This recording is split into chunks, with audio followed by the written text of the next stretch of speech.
Now, the next kind of message is a much more powerful tool, but it's a powerful tool for when you're really facing a time of struggle.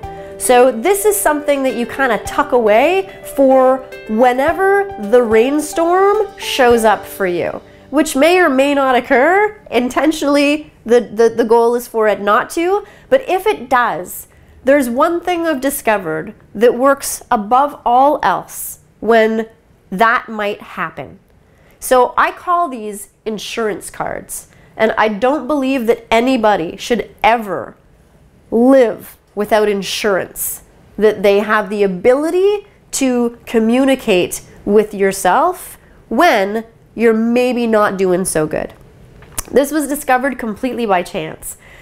Years ago, I was going through an extremely challenging time. Every single thing that had been set up in my life was set up in my life by me with intention. I worked my butt off in order to accomplish all of it, and all of a sudden, when I finally allowed myself to hear what was going on, and had been going on for years, and I'd been ignoring it, right? The remind me later button, you want to deal with this now? No. Did it for years, which means that I ended up being in a completely terrible place.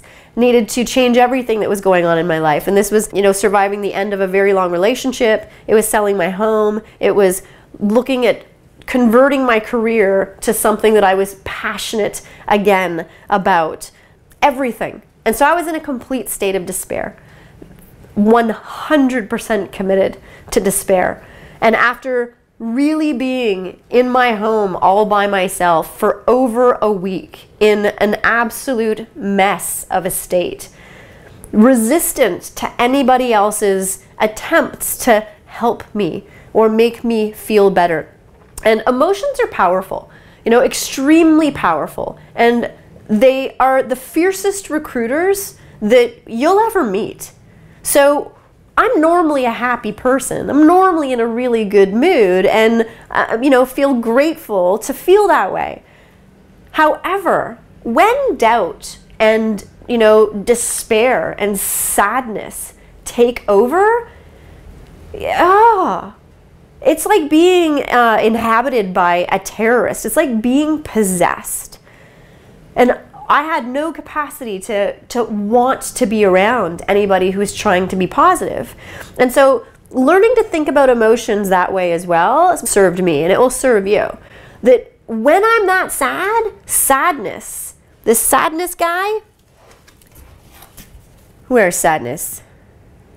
This guy, the combination of some of these guys, he doesn't exist unless I feel him.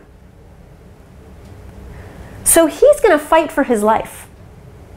He's going to do everything in his power in order to recruit every illogical idea or concept or piece of evidence that he can in order to continue to convince me that I have nothing else going on, that everything is in the state of despair. All of our emotions are equally as fierce. They're recruiters, because they do not exist unless we feel them. So they truly fight for their lives. That's why there's so much irrational thoughts that come up when you're in a fight with somebody.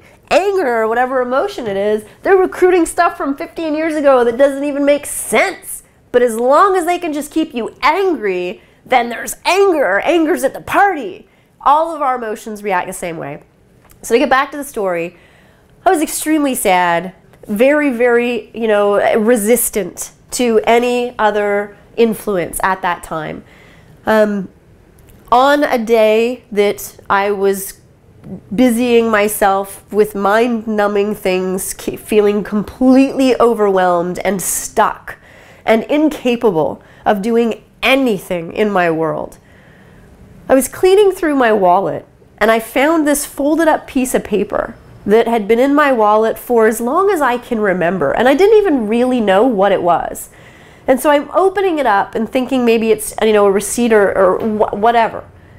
And all of a sudden, I see a letter that I wrote to myself like 10 years previous.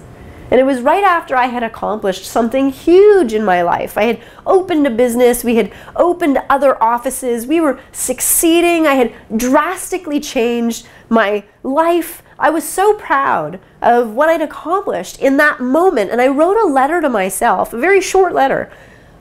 And when I read this, the first reaction I had was to fold it up and to put it away and think, oh, whatever, because the letter was telling me how proud I am of me, and to never doubt myself again, and some other things.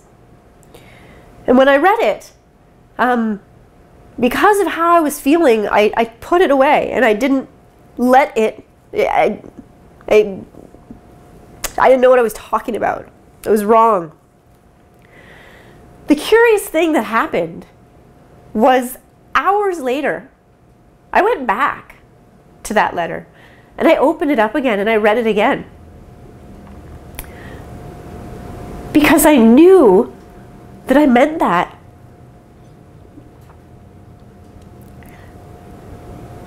And I was able to get through all of that because that letter made me show back up again.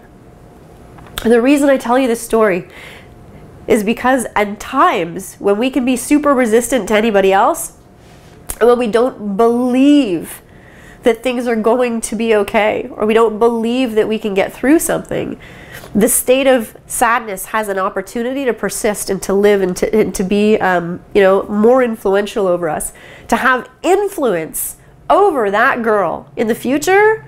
There's no way I'm gonna allow my life to be affected by that version of me, because I am equally as committed regardless of what state I'm in.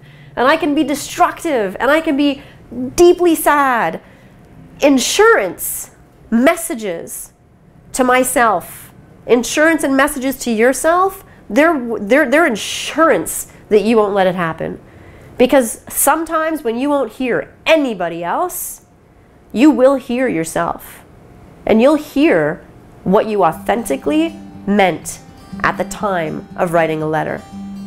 So I did not tell you that story to make anything sad.